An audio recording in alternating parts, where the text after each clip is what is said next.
Hello everyone, आज हम लोग केनेशियन लिक्विडिटी प्रेफरेंस थ्योरी पढ़ेंगे इन 2 मिनट्स। तो जल्दी कर लेते हैं।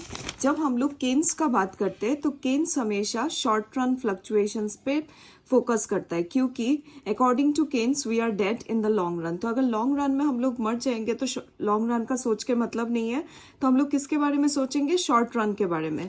Now, this Keynesian liquidity preference theory of interest, rate of interest, is determined with the help of money demand and money supply curve.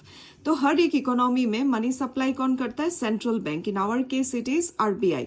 Now in the short run, जब हम लोग short run का बात करेंगे तो सेंट्रल बैंक जो है वो हर शॉर्ट रन में मनी सप्लाई चेंज नहीं करता। तो हम लोग बोल सकते हैं कि केन्स के थ्योरी में हम लोग शॉर्ट रन सोचते हैं, इसीलिए मनी सप्लाई जो है वो कांस्टेंट रहेगा इन द शॉर्ट रन। तो बचा क्या? Demand for money. तो डिमांड फॉर मनी लोग क्यों करते हैं? उनका ट्रांजैक्शन पर्पस के लिए, प्रिकॉशन के लिए और स्पेकुलेशन के लिए।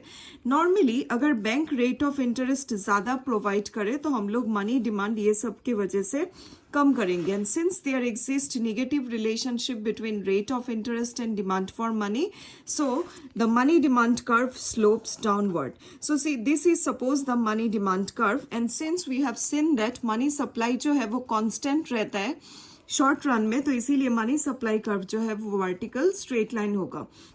The intersecting point of the money supply and money demand will give us the equilibrium rate of interest. किसी भी मोटिव की वजह से अगर मनी डिमांड बढ़ जाता है तो कर्व जो है वो राइट में शिफ्ट होगा and the rate of interest will increase. And अगर मनी डिमांड कम होता है तो रेट ऑफ इंटरेस्ट कम हो जाएगा. तो इसीलिए हम लोग बोल सकते हैं कि according to the liquidity preference theory, money supply and money demand curve will give us the equilibrium rate of interest. Money demand बढ़ने से रेट ऑफ इंटरेस्ट बढ़ेगा, मनी डिमांड कम होने से रेट ऑफ इंटरेस्ट कम होगा. Thank you.